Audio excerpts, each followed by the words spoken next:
Hello, my name is Tanu Srivastav and I'm going to talk to you about presentation skills.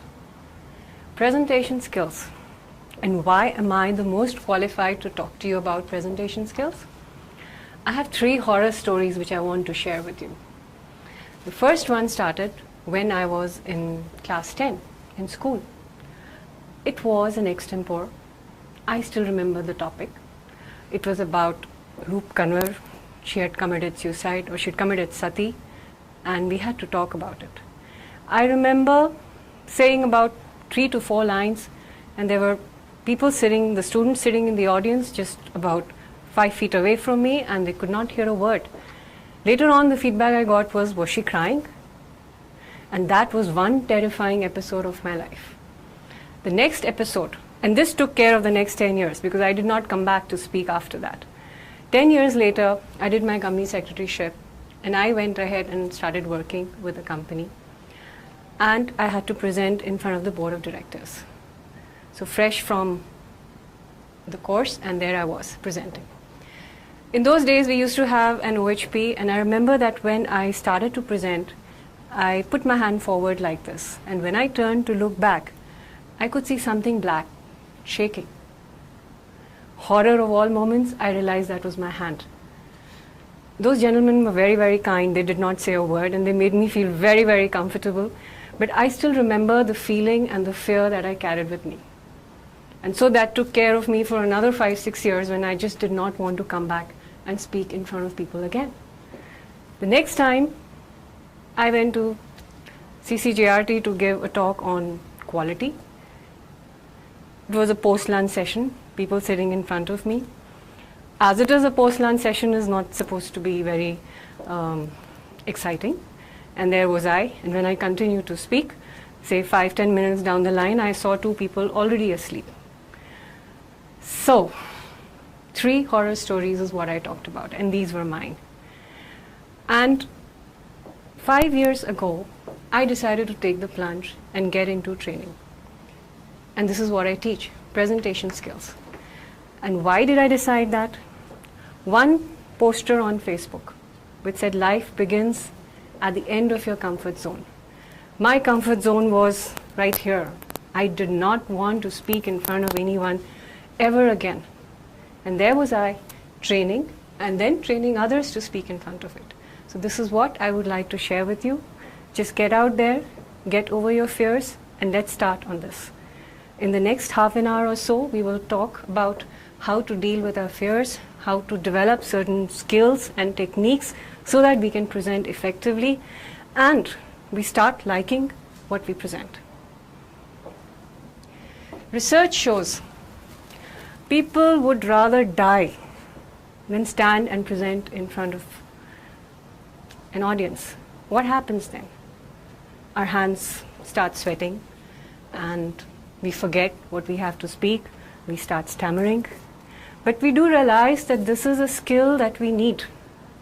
We cannot rise up the corporate ladder if we are not able to present in front of people. It is expected out of us. And especially as company secretaries, you're presenting in front of top management all the time. So you need to acquire this skill definitely.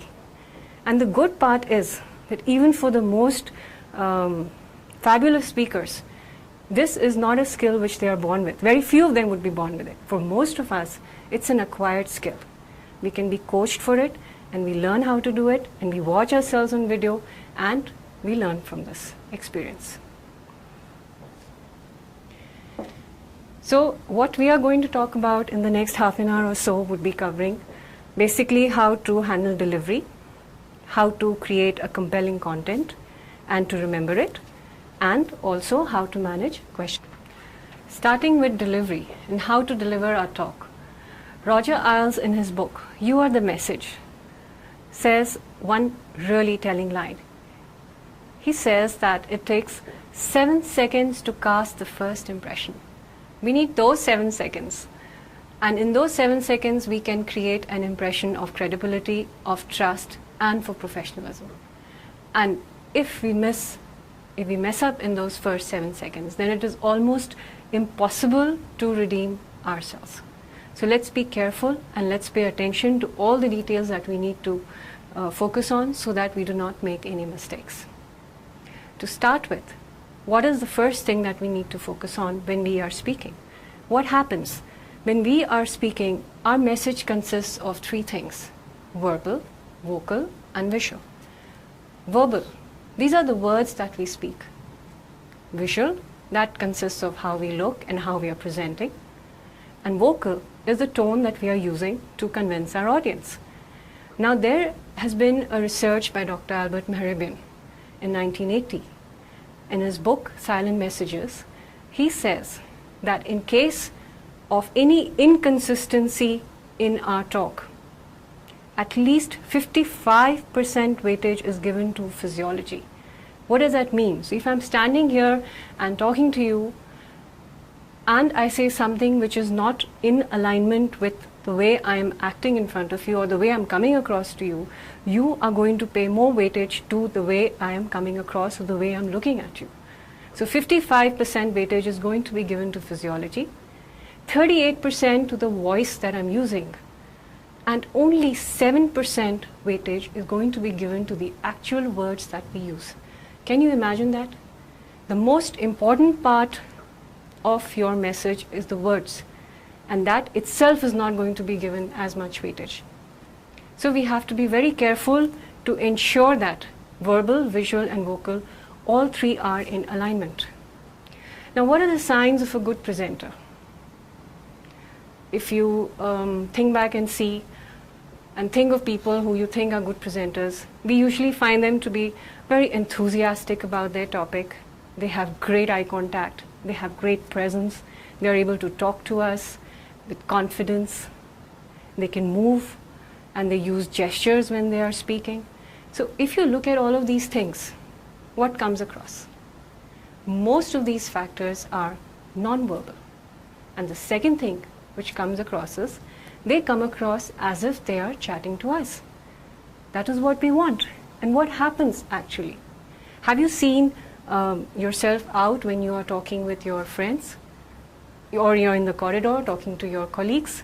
Then you're totally natural. Your body language is flowing, you're laughing, you're talking. But what is it that happens when you come and stand here? It's as if a shutter comes down and nervousness creeps in and we freeze, we forget. So what we are going to focus on is all the skills and the tools that we need to make sure that the shutters remain up and you as the message come forth. So the first of these that we are going to talk about is going to be posture. How you stand is so critical. Non-verbals almost define us. What you shouldn't be doing would be something like standing on one leg, though it's very tempting if you've been talking for a long time, or else corkscrewing your legs, can you see me? Like this, or this, which is a very close position, or else you got your hands in your pockets and you're jiggling the coins, or your hands are at the back. These are all frozen things. Now, non-verbals also show us they can govern our mind as well. So if you are standing hunched like this, you are not going to feel comfortable at all. Neither are you going to feel confident. But in a power position like this, and if you're keeping your eye contact right, you will feel good yourself. So non-verbals govern our mind, but it is also true that our mind governs our non-verbals too. So if I can stand like this and say something like, in my humble opinion, do I look humble to you? No, I won't. The point is you're getting somebody a little aggressive and assertive coming forth. Here my mind, my body language is changing the way I'm talking to you. So non-verbals govern our mind as well as our mind gets governed by non-verbals. So this is what we're supposed to look at. So what is the right posture that we need to do? When we are talking to somebody, what we need to do is get into the ready position.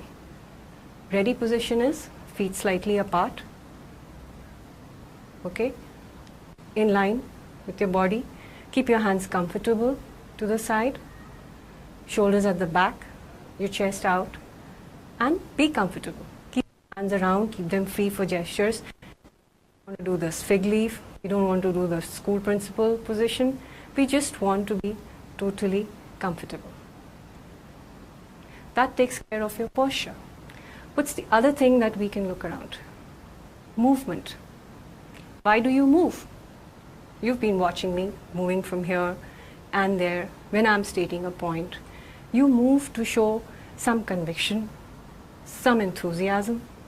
And for those of us who get nervous, it's also a way of getting rid of your nervous energy. But there are ways of moving. I cannot be moving really, really fast like this.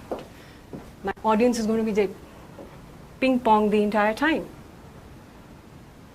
Neither can I move up front close and stare at a person. I have to keep my distance and preferably move in an arc, either this way or I move this way. But when you move, remember, there's no point looking up at the ceiling and moving. What you need to do is look at somebody and then move towards him, say something. When you're done speaking, move to the next person, focus on him, and then continue speaking. What this does for you is creates an aura of confidence, and it also helps you get your message across and reach out more to your audience. Other than movement, we'll come to gestures. What are gestures? We are using our hands, we are using our expressions. All of these, they help us convey something with a lot of enthusiasm. If I'm not using any gestures, how am I going to sound like? Boring and dull. So what is it that we need to do with gestures? Gestures are facilitators. When you start using your gestures, your voice changes. The variety comes into your voice and your facial expressions change. So gestures are catalysts. So remember to use your gestures to emphasize a point, to state a point with more confidence. Here's where I would like you to watch a clip with Steve Jobs, and please note the kind of body language and gestures.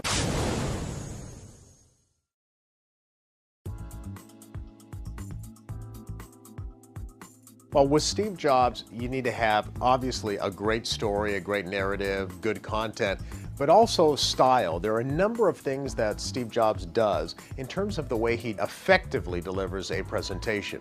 The very first thing you need to do is to maintain eye contact with your audience 98% of the time, and not talking over people's heads. Physically looking at people in the audience, picking out certain groups or certain individuals, and making very strong eye contact with them. Now, there are a couple of reasons why Steve Jobs can make great eye contact with people in his audience. The first reason is there are very few words on a Steve Jobs slide. Most of his slides are made up of images and photographs. So really there are no words for him to turn around and read like most presenters do. Most presenters will actually turn their back to the audience. They'll turn their back and read from the slides. Steve Jobs will never do that because there's a photograph behind him. But he also rehearses. He spends hours and hours over many days rehearsing keynote presentations. Every segment of the presentation, nothing is taken for granted. And he does that so that he has confidence in the material and that he can make eye contact with everybody in the audience. Every Steve Jobs presentation has a demonstration of a product, a brand new product, or even a feature within a product. He rarely gives the demonstration to facing the computer. He'll face the computer, bring up a page, and immediately turn back to the audience and explain what he's doing. The second thing is to remember to have open posture. Open posture simply means there's nothing in between you and the audience. So this, for example, would be closed. You never see that in a Steve Jobs presentation. Putting your hands in your pockets, having that slumping, slouching body posture, you never see that in a Steve Jobs presentation. There's no lectern in front of him. He will never speak from a lectern. He uses a wireless mic and he walks around the stage. So again, he's preventing any barrier in between himself and the audience. That's called having an open posture. The third way to deliver a presentation like Steve Jobs is to use effective hand gestures and actually use hand gestures frequently. Steve Jobs uses a hand gesture to punctuate virtually every sentence. So if he's making an expansive gesture, let's say he's talking about a product category, and he says, this is a huge category, he'll make a big expansive gesture. Or, for example, when he was talking about a new computer chip that went into the MacBook Air, which made it such a small, thin design, he said, you should see this chip. It is the tiniest chip you've ever seen. So he always does hand gestures, but these hand gestures are not sort of stiff, formal, over-rehearsed hand gestures. So you'll never see, you know, the steeple type of hand gesture from Steve Jobs. It's very natural. Now, if you really want to see the difference between an extraordinary speaker like Steve Jobs and a speaker who needs a bit of improvement, look no further than Macworld 2007. Steve Jobs was giving a presentation of his life. This was during the introduction of the iPhone, and he did what he usually does, which is to introduce a guest speaker. Well, this particular gentleman was the CEO of a very large company, but he did everything the exact opposite way that Steve Jobs did, at least when it comes to that nonverbal body language type of delivery. So this man literally walked out very, very slowly, hands in his pockets, and looked down pretty much the whole time. I don't think he was nervous, I just don't think he understood effective body language. And then he did what Steve Jobs would never do. He reached into his pocket and he pulled out an index card and he started reading from the index card. We are very happy to be partners here with Apple today. Well, it just brought the entire presentation to a halt. You could just feel the energy being sucked out of the room. And I was watching live blogging at the time. The bloggers were going crazy. They were saying very mean things, but things like, who is this guy? One person said, who's Mr. Note Card? Another person said, bring back Steve Jobs. They're usually not that critical with the guest speakers because the guest speakers are partners of Apple. But they were highly critical of this gentleman, and I believe it's only because his body language style was so different from the master, Steve Jobs. So that is one of the most inspiring videos that I have seen. What is it that we can do to get this kind of body language in our lives? What are the tips that we use? For posture, you know you got to stand in your ready position, you got to stand with your chin up, you got to stand straight, you got to stand firm. But it's not going to come when you stand in front of the camera. What you have to do is practice it every time in your life. Look at yourself in the mirror and see what looks best on you. Then whether you're standing in the line in the ATM or you're standing in the line to get a coffee, make sure how you're standing. Pay attention to how you're standing so you're not slouching or you're not bending forward. Then look in the mirror, practice your gestures, use both your hands, see what you're comfortable with, see what's your natural self. Again, practice that. Try and avoid this Velcro elbow kind of scenes, the stiff gestures. Try and use one expansive gesture at least when you speak. It is all about practice. The other thing which we could do is record yourself and see how you come across. A recording is an eye-opener. Most of us hate to see ourselves on camera, but see it, rehearse it, and try it a couple of times till you get it right. So we covered posture, we covered gesture, and we covered movement. Let's cover 3 more points with regard to nonverbal or body language that we can think of right now. For instance, vocal variety. Now, vocal variety, what's that? Suppose I look at you and I say, this is such a lovely time that I'm having here. I'm so excited to be here with all of you. And it is great to be here. Thank you for inviting me and thank you for letting me present to you. Are you going to get convinced with it? Does anything in my voice show you any enthusiasm? Not at all. Vocal variety is what we need to get into our voices to show how interested we are. Because if we are not interested, then obviously our audience is not going to be interested at all. So how do we get vocal variety into our voices?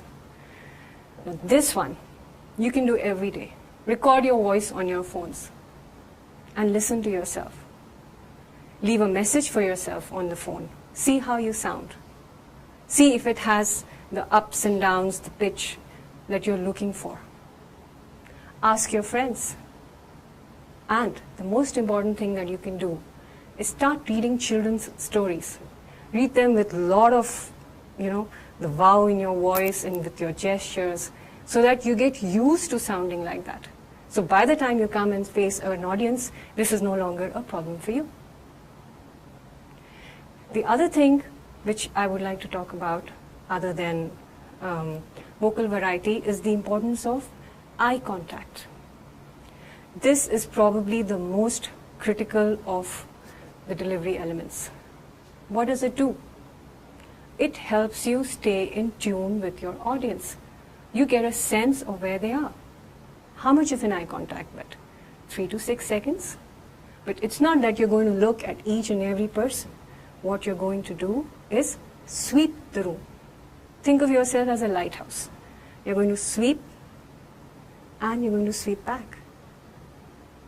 But not really fast. You're talking and saying and looking at people as you speak.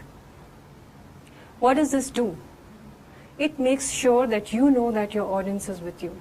These are cues that you can pick from the audience. If you're not able to get it, then you can immediately change your talk according to that. Other than eye contact and eye communication, the last and the most important thing that I would like to specify is pause. Pause. Why are we talking pause? Pause is so critical. Have you heard the song by Shankar Mahadevan, Breathless? It's an amazing song. He goes off at full speed and I don't think he even takes a breath in between. And I always remember what my husband says when he listens to that song. He says, "Mujhe tension hoti hai when he goes so fast." And actually, hame bhi tension hoti hai if we listen to somebody who speaks at a full flow. If you're not pausing and if you're rattling off like you're on a train, what happens? We lose the meaning of what you're trying to say. So use a pause like a punctuation. Use a pause every time you wish to use words and fillers like Use a pause when you want to use words which you repeat again and again and again, like actually, okay, I think. So pause helps you also create a dramatic effect. Pause helps you emphasize. Now, how do we remember to pause whenever we speak? The best tip for this is, when you're practicing, get these post-its on the wall and write pause on it everywhere. You do the same thing for eye contact also. So when you're talking and you're looking around at your audience, you remember that there were post-its there. So even if they're not actually there, you will remember that you need to pause after every few sentences. Here's where I would like you to look at another clip with Steve Jobs, which is showing his entire body language and the way he has used it for such powerful effect.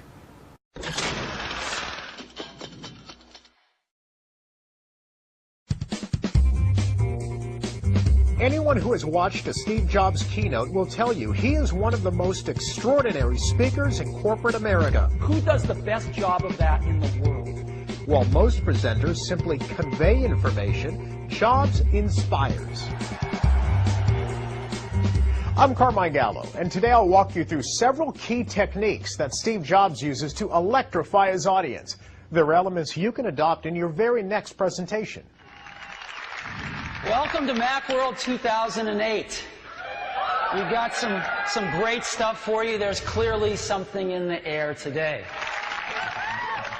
With those words, Jobs opened Macworld 2008, setting the theme for his presentation and hinting at the major announcement of the day, the launch of the ultra-thin MacBook Air. Whether it's a new notebook or the iPhone, Jobs unveils a single headline that sets the theme. Today, Apple is going to reinvent the phone.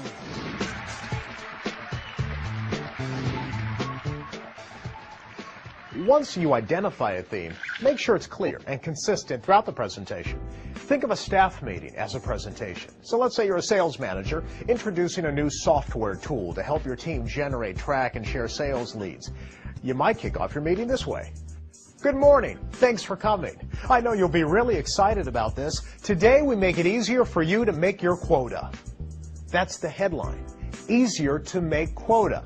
It's memorable, and it sets the direction for the rest of your meeting. It gives your audience a reason to listen. So I've got 4 things I'd like to talk about with you today. So let's get started. Steve Jobs always provides an outline for his presentation and then verbally opens and closes each section with a clear transition in between. Here's an example. So that's Time Capsule, a perfect companion to Leopard, and that's the first thing I wanted to share with you this morning.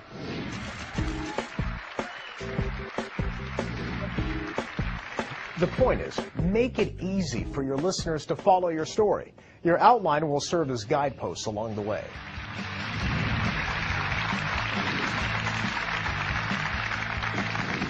You'll also notice that during his presentations, Jobs uses words like extraordinary, amazing, and cool.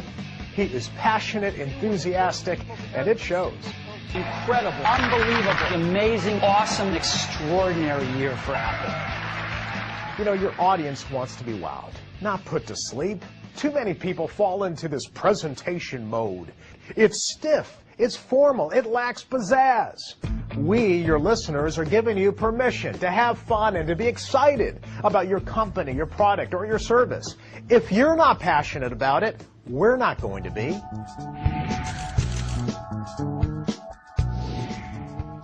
Remember, Jobs isn't selling hardware. He's selling an experience. If you offer numbers and statistics, make them meaningful. We have sold 4 million iPhones to date. If you divide 4 million by 200 days, that's 20,000 iPhones every day on average. Numbers don't mean much unless they're placed in context. Managers, connect the dots for your listeners. Recently, I worked with a company that launched a 12-gigabyte memory card. 12 gigabytes! That number doesn't mean much to most people, so we put it into context. We said that's enough memory to listen to your music while traveling to the moon and back. Now, 12 gigs means something to me. Make numbers meaningful. One of the most effective elements of a Steve Jobs presentation is that they are easy on the eyes. His presentations are visual and simple. While most speakers fill their slides with mind-numbing data and text and charts, Jobs does just the opposite. He uses very little text and usually 1, maybe 2 images per slide. You see, you want to paint a picture for your audience without overwhelming them. Inspiring presentations are short on bullet points and big on visuals.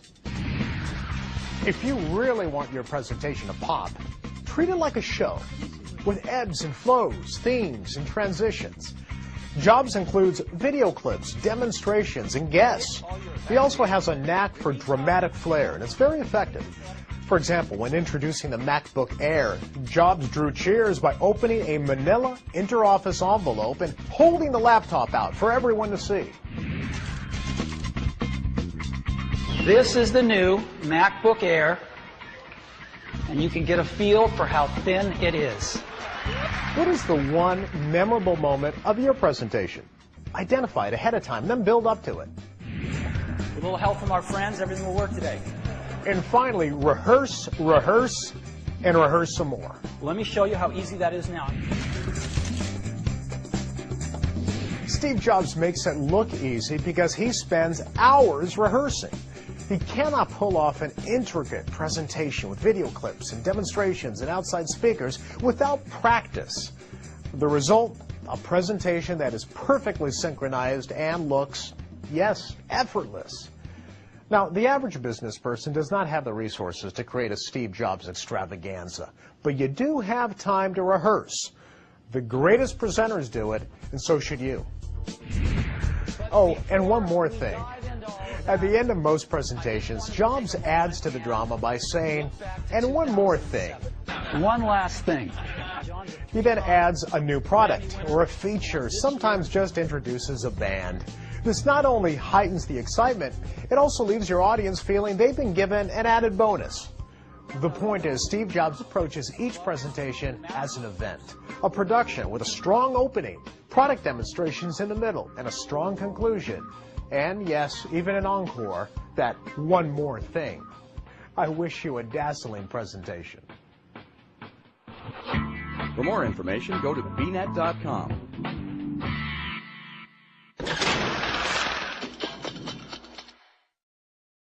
So we talked about how to deliver our talk, and we focused primarily on the nonverbals, which was basically our posture, our eye contact, our movement, our gestures, our facial expressions, and of course the most important being pause.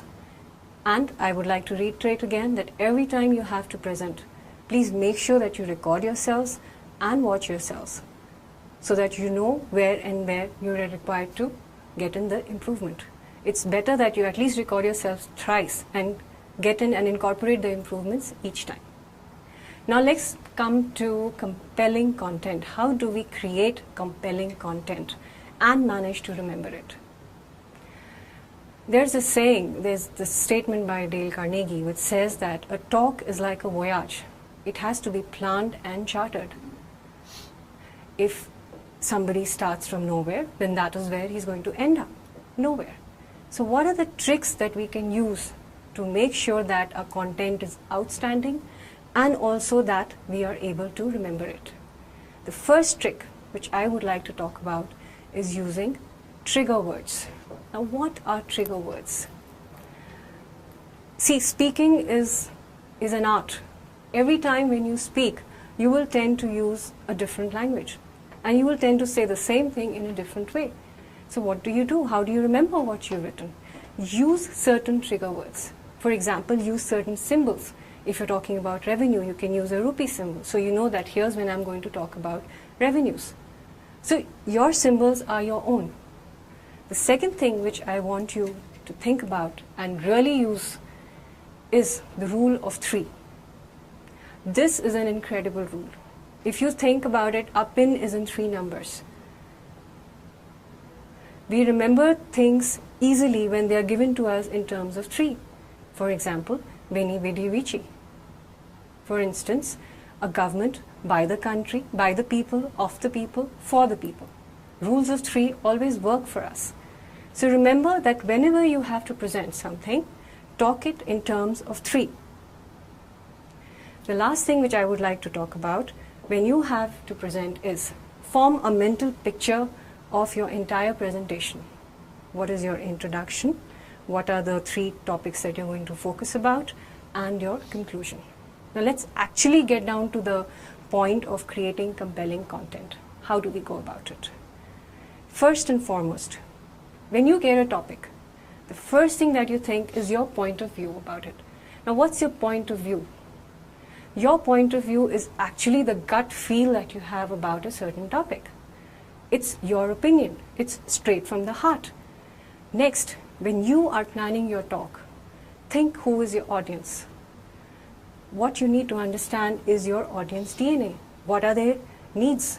Why are they listening to you? And think with them. What is in it for them? Other than that, think of 3 benefits that you're going to tell them that they're going to get out of their talk with you. And lastly, remember to conclude in terms of what action you want from them. That's your call for action. You should always remember to conclude your talk with a call for action, motivating them or asking for some action from them. Now, how do we go about it? I think the best way to use this would be to use little post-its. Suppose you're given a topic, you sit with a pack of post-its. Every thought which comes to your mind, write it on one post-it. So whether it is a quotation, or whether it is some evidence, or whether it is some fact, put it down on one post-it. This is a time when you're just brainstorming. Let the random thoughts come into your mind. So if you're talking about some advertisement, or if you're talking about the impact of some advertisement, or whatever it is, put all the thoughts together onto different post-its. After that, after you have brainstormed and got as many ideas as possible, here's when you're going to cluster and arrange your thoughts. Firstly, start with an introduction. But what kind of an introduction? I don't want to start with, I'm going to talk to you about so-and-so. The best way to start would be probably with some humor or some story or an analogy or a research or a quotation. Something like that which is hard-hitting, which gets your topic across straight away, that what is it that they are talking about. Other than that, start by telling them what you're going to tell them. And give your facts and evidences again in rules of 3. After you have touched on 3 topics, then you get to your conclusion. While summarizing what you've already said, then here's when you conclude once again. And when you're concluding, remember, you have to end smart. What do I mean by ending smart? You're asking for a call for action. You want them to do something. Think of some SMART goals. Now, what are SMART goals? Specific, measurable, achievable, time-bound, and reasonable. So basically, remember, you have an introduction wherein you have some quotation or some story, and then you go on to talking about the 3 facts or evidences which you want to support your point of view. Then you come to a conclusion wherein you're going to state what are the benefits to your audience and what is the call for action that you want. It is good to use as much humor as possible, to spin in stories also, to keep your talk interesting. And now when you have your whole talk structured in front of you, you can put your post-its for each point and have a visual picture. So even though you're not carrying a book with you, you can have a sheet with your post-its on it. So you have a structured layout. Basically, we covered delivery and building compelling content. Now let's go on to the next part of my talk. We are interested in presenting towards the senior management. How do we manage our talk to senior management? Now here's where you have to be really, really aware of whom you're speaking to. The top management, the directors, and you have to be aware of what are their needs. Just let's do a quick recap and you tell me how many things they would be interested in. Do you think they would be interested in a speaker who has a lot of confidence and who's speaking with a lot of enthusiasm? Do you think they would be interested in a speaker who has prepared for 25 minutes but is willing to deliver it in 5 minutes? Do you think they would like to talk to somebody with whom they can have an open discussion, with whom they can challenge back? Or do you think they would like to talk to somebody who has lots and lots of PPT and who is taking hours to present his point? I think it goes to understand that when we are presenting to the senior management, we need to know that we have to be open towards discussions and what is it that they want from us. So the best way to handle our topics towards the senior management is to first decide what we are going to speak. Have it again in the forms of rules of 3. What are the 3 things? What are the facts? What is the evidence supporting it? Okay. Suppose, for instance, you are coming down an elevator. They call this the elevator pitch. In a 30-floor elevator ride, you have to be able to convince your management about a certain thing. So how do you do that? Here's when the rule of 3 comes in.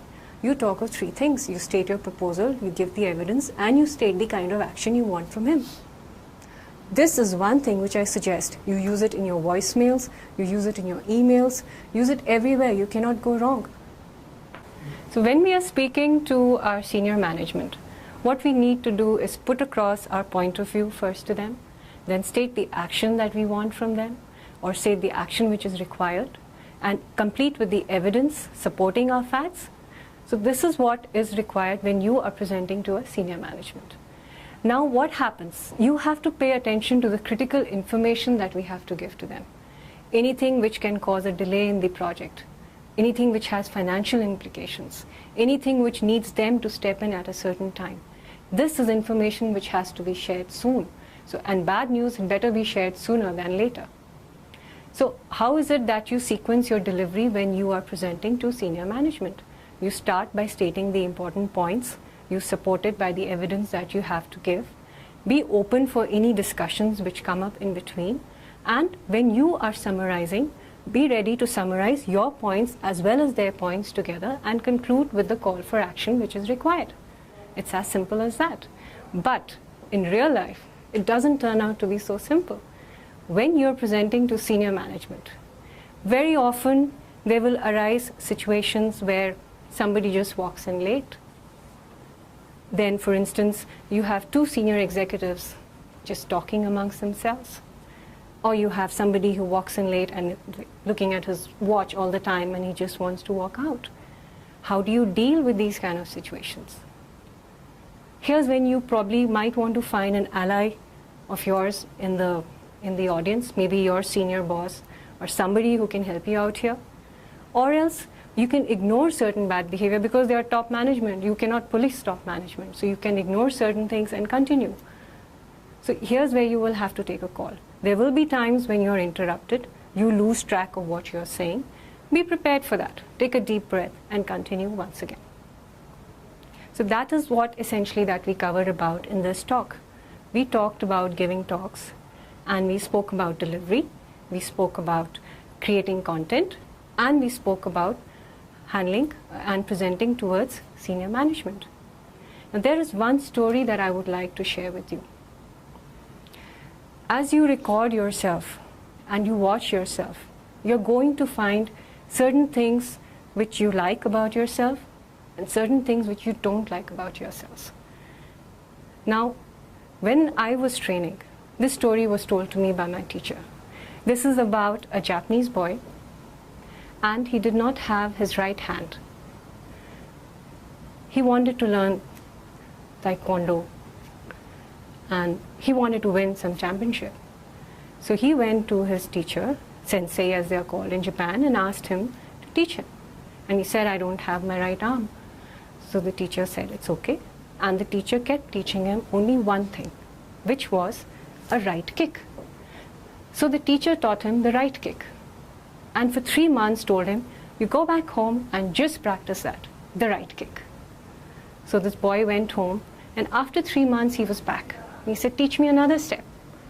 So once again, the teacher taught him the same thing, the right kick with the right leg. 3 months later, again the same thing.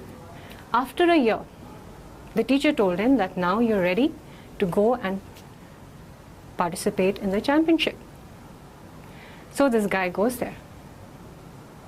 And when he is in the ring, the first person who comes towards him reaches out in hand, and this guy knows only one thing to do, which is he takes his right leg and he kicks with it. Every time that person would come close to him, this guy would just kick with his right leg because that's all he knew. But there was such power and force in that right kick that his opponent was floored, and this guy kept winning and he won the championship. Later on, he asked his teacher, he says, you just taught me one thing. How is it that I managed to win? His teacher told him, he said, for your opponents to pull you down, they had to grab your right hand. And that is one thing you didn't have. So this is what I would like you to take away from here. Remember your strengths and play them to the maximum. Thank you.